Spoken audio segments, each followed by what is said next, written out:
Good morning, church. Thank you, Brother Mike. Thank you, Brother Isaac, for your words and for the songs. I remember a time back before I was married, so I was in college. I was really low on money. I had $30 left in my budget for food for the week. And it was Monday, and my payday was on Friday, so I had $15 to last me 5 days. And I managed. I did it on Pop-Tarts and ramen and mac and cheese and peanut butter and jelly sandwiches, or rice and pasta sides. That counted as a full meal. I made it.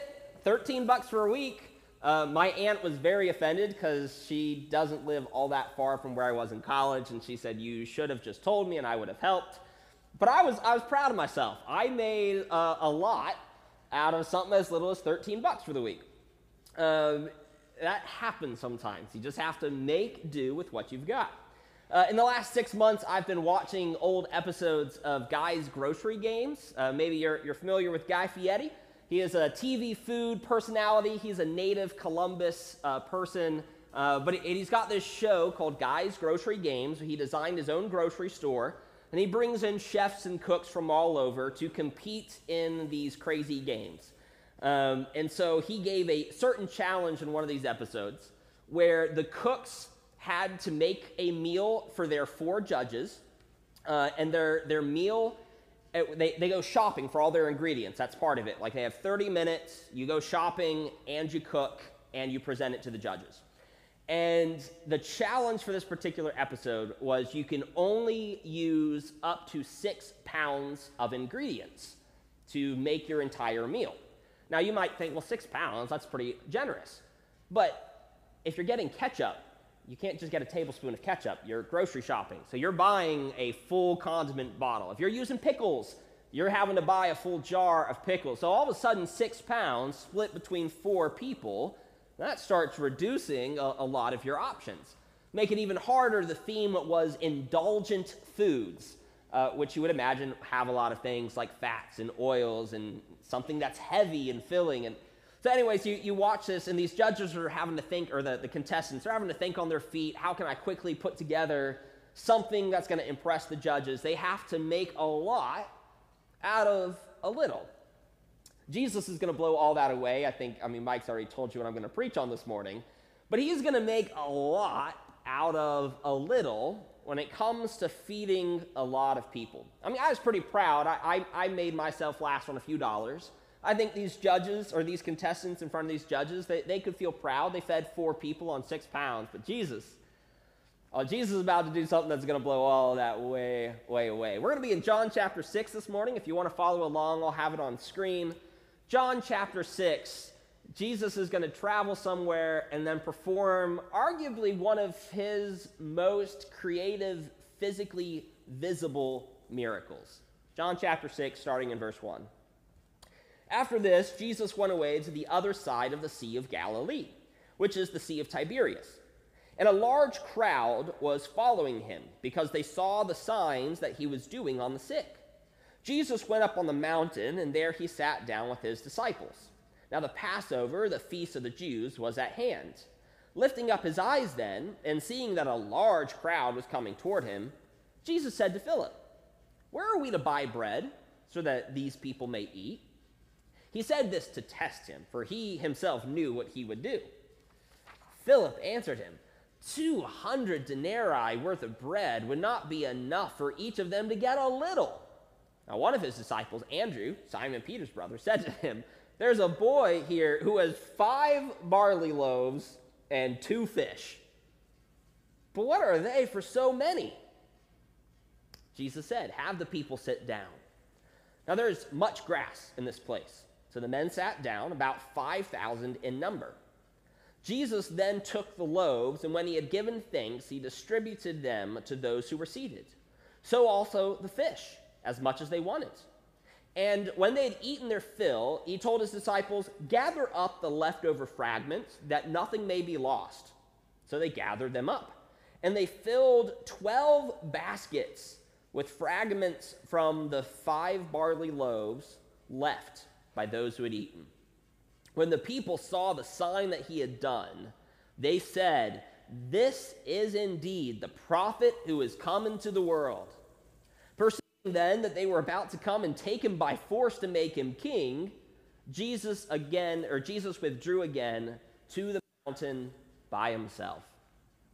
I love this story. Like the perspective that John gives, that Jesus is like, I know what I'm going to do, but I'm going to test them anyways. Like I love this perspective we get on Jesus. But I want to focus in on a couple of just observations that I learned from this story that I think are relevant to us today. Jesus is going to ask a question, but there are two questions that pop up in this story. Jesus asks one, and then Andrew is going to ask another. Neither of the questions are good or bad. They're just questions. The problem is neither question actually addresses the root of the problem. Now, Jesus, he gets a pass because his question is almost a fake question because it's just meant to test the disciples, right? And Andrew, I want to give him credit. He's going to do something none of the other disciples do. But the reality is these questions that are asked, they at least made me kind of wrestle with, okay, if we're putting ourselves in this situation, what should we do? I think one of the things that we should do is we should learn to ask better questions. Learn to ask better questions. We ask questions all the time, right? I mean, I ask questions all the time. Maybe you don't. I ask questions all the time. I'll confess maybe that is sometimes a downside if you're going to spend any time with me. I'm going to ask a lot of questions. Sometimes they're nitpicky questions that don't really need an answer, but my mind just works that way. My mind has always worked that way. I went to the dentist as a kid, and I'm asking them what they're doing and why they're doing it. I go get my car fixed, and I'm asking the mechanics, why are they doing what they're doing? Like, I want to learn. I'm naturally curious. I ask question after question after question. But like, just consider some of the basic questions that we have in life and how we could respond to it, right? Let's do this. How long until dinner? Just a nice basic question. How long until dinner? Let's say the response is 45 minutes. You could respond with another question in so many different ways. I wrote down some that I think are very reasonable. You could say, it's going to take that long? Okay, that's pretty much just asking the same question you've already asked, but now you're telling the person you're disappointed. Okay, that's not a great question to ask, but you could ask it. You could say, can you hurry it up? Again, that's not a great question, but a question you could ask, can the cook hurry up cooking the food? Maybe you'd ask, can we just do takeout instead? Again, that's a viable question. I think a better question in context, if 45 minutes is too long for you to wait for dinner, and I'm not judging anyone who thinks that's too long, just saying if 45 minutes is too long, you could ask a question, is there anything I can do to speed it up? Right? I think, to me, that's a better question to ask. Can I do something that would reduce the time? The time was the issue, right? Because then, we could do takeout, that would save time. Can the cook cook faster? That would save time. If time's the issue, ask a question like, can I do anything to help speed the process? All right, let me put a church context, right? We could ask the question, is the church growing? Is the church growing? That's not a bad question. Problem is, I think we can ask a better question because there are way too many variables to is the church growing? You could ask, how many baptisms have there been this year? Okay, now you can get a statistical answer. How many people come to worship on Sundays? And then you can compare based on how many weeks and beginning in January up to now. Like, you could ask that question. You could come to a statistical analysis. That's a better question than just, is the church growing? How many people had babies? Okay, well, maybe it's not just people getting baptized or moving. Maybe we're just organically growing the church. Families are starting. Like, that's a good question to ask. You could ask in a spiritual manner. Are more people getting involved now than they were a year ago? Are more people spiritually fed and encouraged now than they were a year ago? Well, that you can't really ask a statistical numerical analysis, but you can normally tell based on interactions with people. All of that, in my opinion, deals with church growth. Are you learning more about God? Are you growing closer to God? If you are growing closer to God, I think that counts as a valid answer to church growth. But if I just ask the question, is the church growing? And you want to answer with a spiritual answer, yeah, people are learning more, but I want to answer with a statistical answer. I'm going to be disappointed when you say yes, and I look at the numbers, and the numbers don't add up. Or if the numbers add up, but people aren't doing anything else in church, they're just coming and sitting in the pews, and I'm not judging you for sitting in the pews, but if they're just coming and they're sitting and they're leaving, well, as a spiritual leader, I might go, well, I want them to be more involved. I want there to be more. I might be disappointed that the numbers are growing, but the spiritual involvement has remained stagnant. Like, that might disappoint me. So I'm saying this to say, let's ask better questions. I think I have a slide of 2 questions. Yes. So these are the 2 questions that show up in this story. Where are we to buy bread so that these people may eat? Again, Jesus asked this as a fake question. He already knows what he's going to do. But this question, the disciples could have responded by saying, well, Jesus, I don't think we can buy enough bread. What could we do instead? But all we get from Philip is Philip goes, Jesus, 200 days worth of salary is not going to be even able to pay a speck of feeding 5,000 people. Could have asked a better question. Well, Jesus, how about instead of buying the bread, is there a way that we can go and gather bread? Like, come up with something. So to Andrew's credit, he at least says, well, here is some bread. So he found some resources, but then his question is, but what are they for so many? Again, I'm not judging people who are more pessimistic or realistic, however you like to identify that term. If you're not an optimistic person, we'll put it that way. If you're not optimistic, and I'll be fair, as an optimistic person, if I have 5,000 men to feed, and one of the cool things about this story, this is in John chapter 6, it's also in Matthew, Mark, and Luke. This is one of those rare stories every single gospel account says, we need to tell you about this story. This is special. And in the other accounts of this story, they make it clear it's not 5,000 people. It is 5,000 men plus women and children. John doesn't add that in this context, but it's 5,000 men in addition to wives and children. Now again, if we're just trying to do a random sample, not everyone's married, not everyone has kids, I get that. But if there's 5,000 men, I would, personally, this is a Caleb number, I would say a low ballpark is 4,000 out of 5,000 are going to be married. I'd be shocked, personally, if less than 80% of the men were married at this time, in this culture, in this context, right? So let's just say that's 5,000 men, 4,000 women. Okay, that's 9,000 people. And again, if you've got husband and wife, most average did not just have one kid. We'll even go 1.5. Can we go 1.5 out of 4,000 marriages? So that's another 4,000 plus 2,000 is 6,000. We're up to 15,000 people. And my personal estimation is that is a low count. 15,000 people, 5 loaves and 2 fish. Now, I'm going to use myself as an example. You guys know I love bread. I love bread. Maybe not everyone is as passionate about bread as I am. I can eat a whole loaf of bread. I'm just confessing. If I'm hungry especially, now I haven't eaten lunch, I can eat a whole loaf of bread, no question. I don't think, and this is, again, Caleb's assessment of himself, I don't think I'm an overly large individual. I can eat a whole loaf of bread. I like to fish. I've gone fishing, I've caught fish and cooked the fish that I've caught. I'm going to confess to you guys, I can eat a whole fish. That's not that hard to eat an entire fish. Let's be generous, though. I'm going to be nice to you guys. I'm going to eat half a loaf of bread, and I'm going to eat half a fish. We're still not getting more than 10 people fed out of 5 loaves of bread and 2 fish. Maybe we can cut the numbers down a little bit, but to Philip's point, even 200 days worth of bread isn't going to get people to feed just a little bit. 5 loaves of bread, 2 fish, what are you going to do out of a minimum probably 15,000 people? To Andrew's credit, he at least says, here is something. I give Andrew credit there. He says, here is something. It's so easy for us just to look at barriers, though, right? For Philip, it's, man, we don't have the money. We don't have the money to feed 15,000 people at once.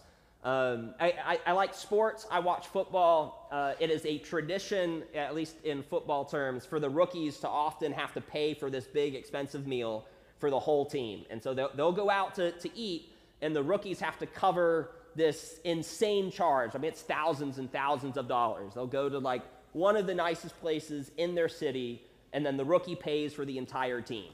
Like, that's so minuscule compared to what they're having to do for 15,000 plus people, right? The number is just, it's staggering. So it's easy to see there's a barrier of money. But Andrew sees a barrier of resources. He's like, I've got some bread, I've got some fish, but we don't have the resources. Again, I hope you're connecting some dots here with church. It's so easy to say, we don't have the money and we don't have the resources. God, what are we going to do with so little? I think that is just a perfectly natural response. That's what the disciples are doing right now. I learned a second lesson from this. Why don't we look for solutions? I think that's what Jesus is actually pushing for. And obviously what Jesus offers is himself as the solution. But church, what would life be like if instead of looking at barriers, saying we don't have the money, we don't have the resources, maybe you could even argue we don't have the time, what if instead we looked for solutions? Again, my credit to Andrew, he at least attempted a solution. None of the other disciples in the story said, by the way, I brought some bread with me, or I think I saw that guy over there. Like, no one else offered anything. To Andrew's credit, he at least hears something. He didn't realize that God could take quite so little and make so much. But Andrew at least was looking for a solution. He was disappointed in what he found, but he was looking for a solution. It's not by conventional means. And that tends to be, honestly, if you read most of your Bible, God just tends not to do things super conventionally, right? Jesus is not a conventional teacher. That's just not who he is. But what would life be like if we looked for solutions and we trusted in God to give us solutions instead of always looking first and seeing a barrier? I cannot promise that God will feed more than 5,000 people with whatever you have to offer. I don't think just because a miracle happens once that, well, then God always works miraculously in the same way. That's not how that works in the Bible. It's not how it works today. So I can't tell you to just trust that God will do whatever that you want him to do to make the situation work. You've got to feed, let's say it's not 5,000 people. Let's say you're hosting Thanksgiving this year. You've got 25 people coming over. You have one turkey breast and one russet potato. And you're like, God, you can do a lot. My personal observation is that's not going to work. And that's not quite the solution I would recommend. But instead of saying, well, I don't have the money, I don't have the time, I would encourage you to say, look for a solution. Now, again, that's a practical earthly thing. I want to tie this especially to the spiritual aspects. Look for a solution. This logic, look for solution, I think the world has already adapted that, and they've embraced that. When we talk about losing weight, most people, most diets you follow anymore, it's no longer just about try to cut out the bad foods, right? It's look for the healthy foods. It's look for the nutrient-giving things. When you exercise, it's no longer about, well, don't just sit on the couch. It's how do you use productive time? It's not just go and lift a weight. It's do lifting in such patterns, in such ways that there is a positive focus. How about finances? Instead of just saying, well, why don't you save money? Most, again, I can be wrong. Glenn could probably give you a better estimation, but I think most people would say you need to learn how to spend your money better. Don't waste your money. Spend it more accurately and wisely. Shop correctly. Do it differently. It's not just about don't do. It's about look for the positives, look for a solution. Again, I'll try to tie this back to church. Man, we could so easily just complain that there is so much sin in the world. Sin is rampant. This world is going to hell in a handbasket, right? That's the old classic phrase. Like, everything's just terrible.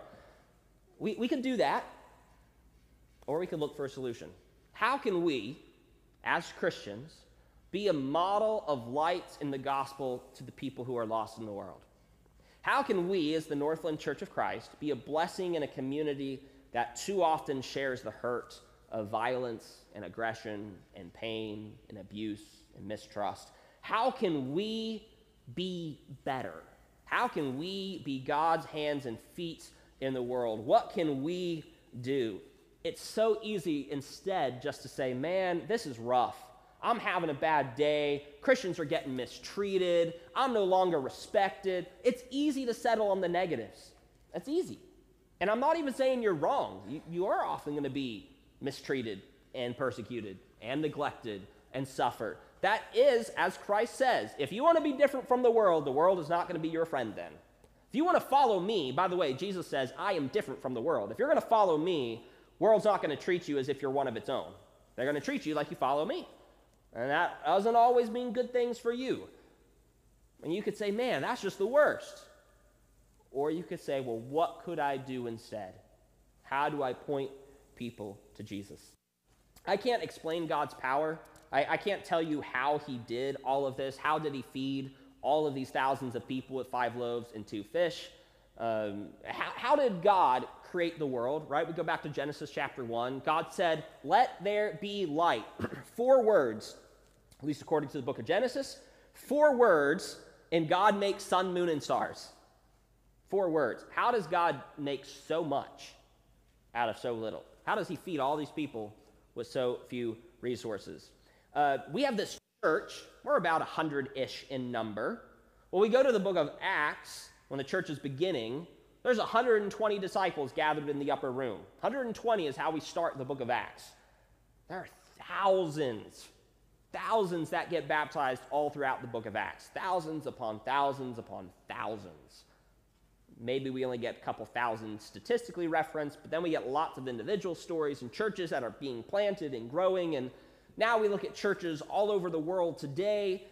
Again, you can zero it down to denominations that you count as worthy and credit. Like, I don't care how you want to reduce the numbers. It's more than 120, significantly more than 120. How does God make so much out of so little?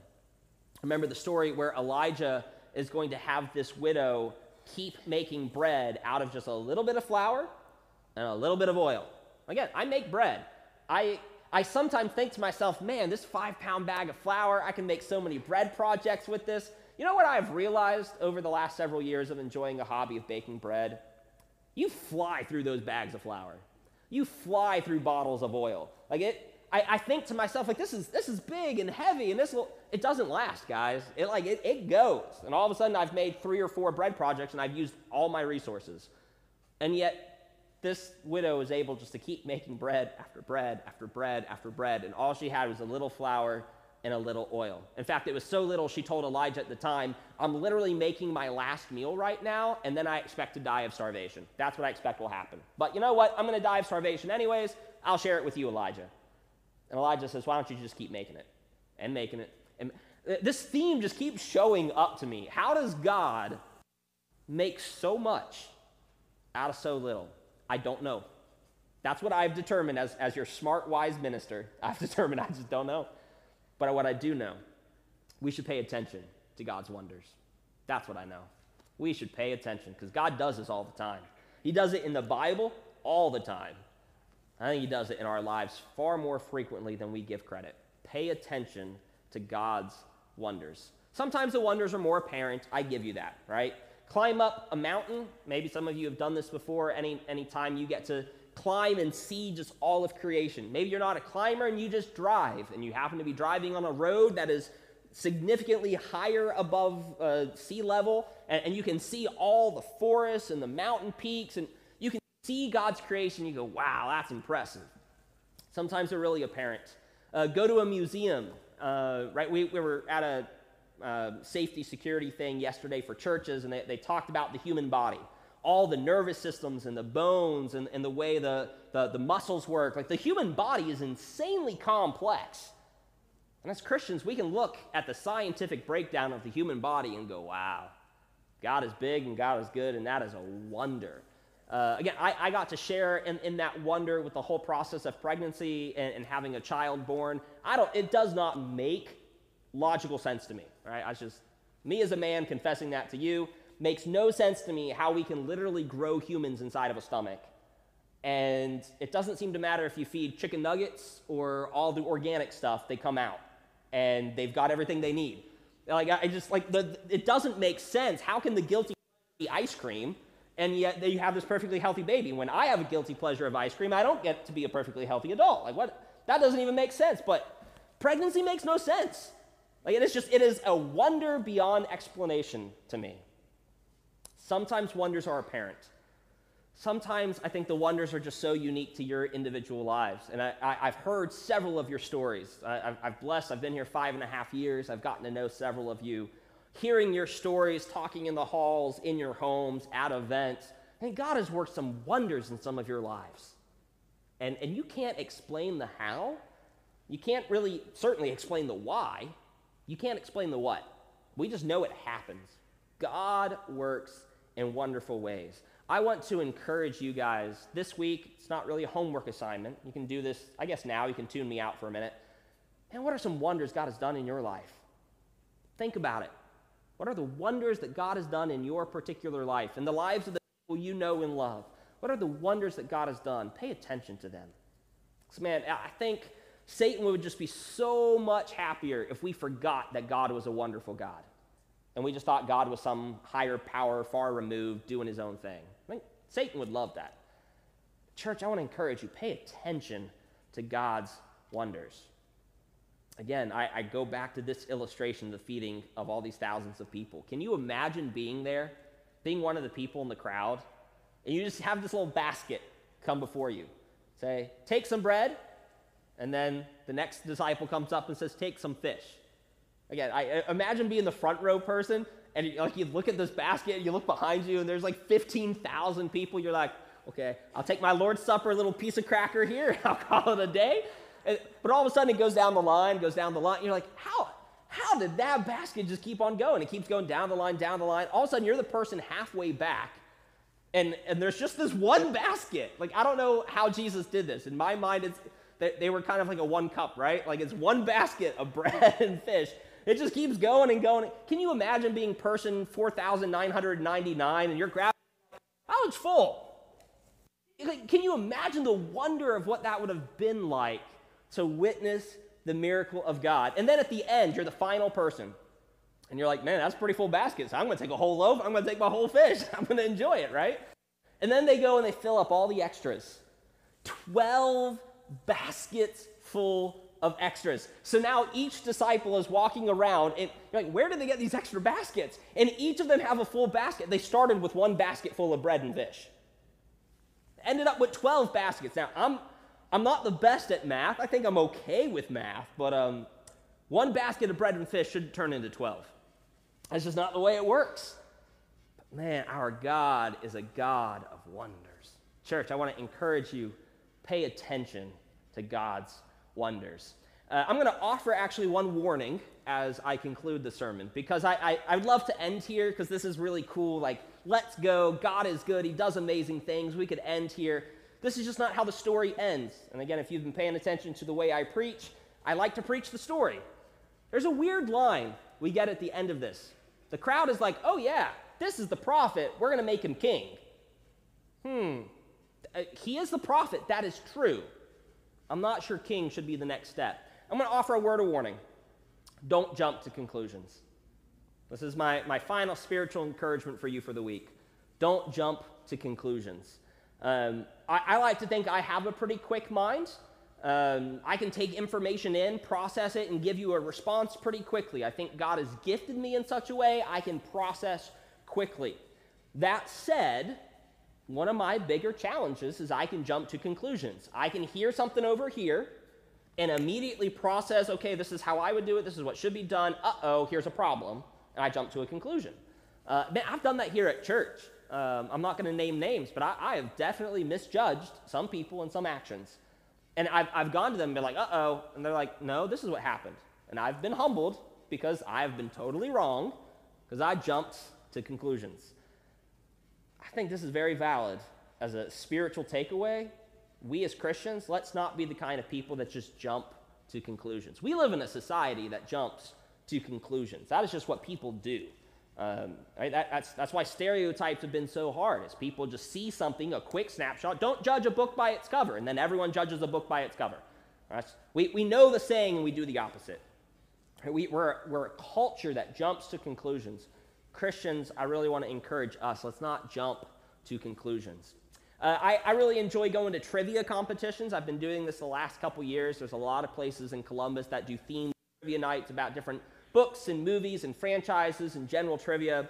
I went to one this past May, so a couple months ago, and the way that the trivia works at this particular location is the host begins reading a question, and as soon as you think you know the answer, you tap your buzzer.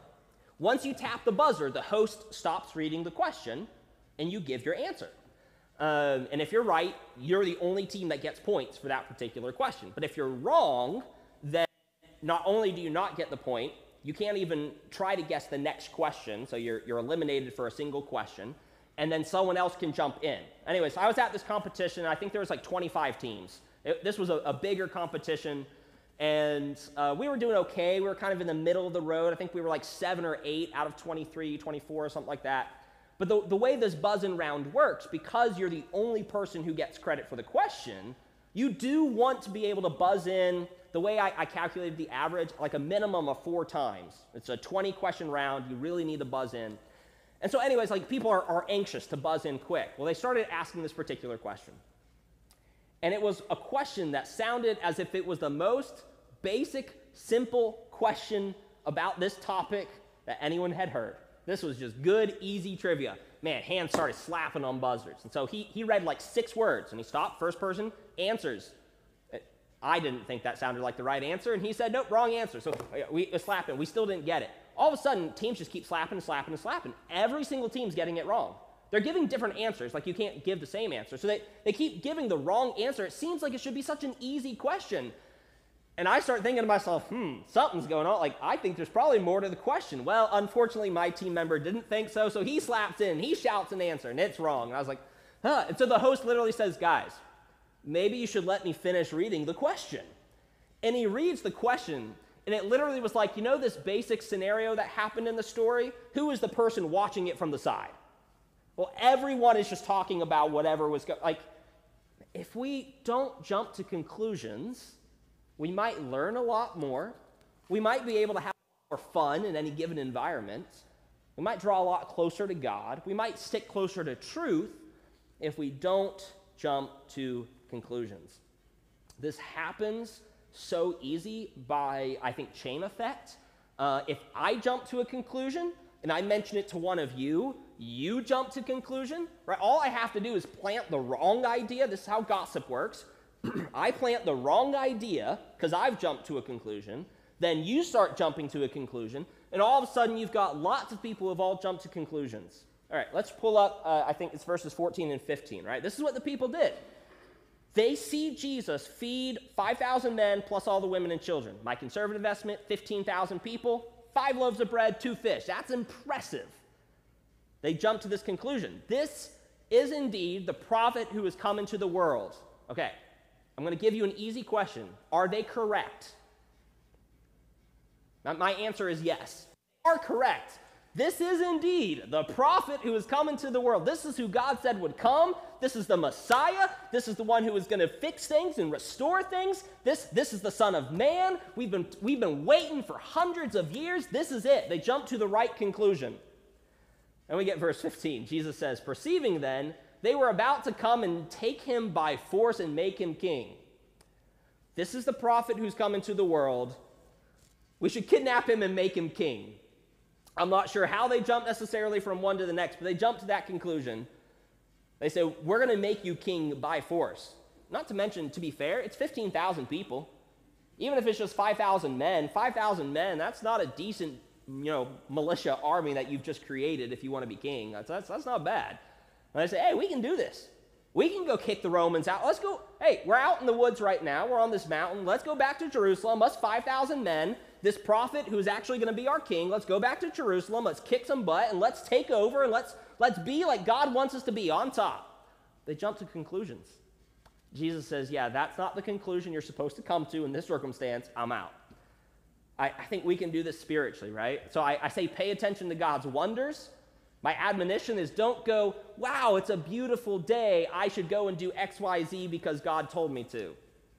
Yeah, maybe God speaks to you in different ways. I'm not going to disregard the way the Spirit interacts. But man, we can jump to wrong conclusions. pretty easy. I think people do it in the Bible all the time. I think we do it in real life all the time. Spiritually, this is really important. Read our Bible, immediately jump to conclusion. That's not normally the best practice. This is why Paul talks about this church in Berea when he goes and makes disciples there. They don't immediately jump to conclusions. And Paul goes, yeah, that's pretty noble of them. He's preaching the truth. Jesus is the Messiah. But they didn't want to just jump to a conclusion. They said, let's go and dig into the scriptures ourselves. Spiritually, my encouragement for you is when you're reading your Bibles this week, when you're spending time in prayer this week, when you're paying attention to God's wonders this week, when you're doing all of that, process it. Take some time. Meditate on it. Think about it. Don't jump to a conclusion. Now, sometimes you jump to a conclusion and it's right. They jumped to a conclusion, this is the prophet, and they were right. But if you get in the habit of jumping to conclusions, you go from one to the next, you will inevitably end up with a wrong conclusion at some point. So take the time. Process the information. Pay attention to what God is doing. Wrestle with it. I'll go back to my earlier points. Ask better questions and look for solutions. That'll help you from jumping to conclusions. Ask better questions, look for solutions. If we can help you in your spiritual life, maybe you're struggling with jumping to conclusions, you've made some wrong conclusions, and you've had some struggles. We're a church that prays, and we believe in forgiveness, and we would certainly spend some time praying with you. If you would like to ask better questions about who is this Jesus, is he really the Messiah? And I'm happy to answer some of those better questions to the best of my knowledge. Spend some time with you looking for solutions to the sins that are in your life, to the struggles that are in your life. Now, if we can help in any way, we're going to offer a time of invitation. You can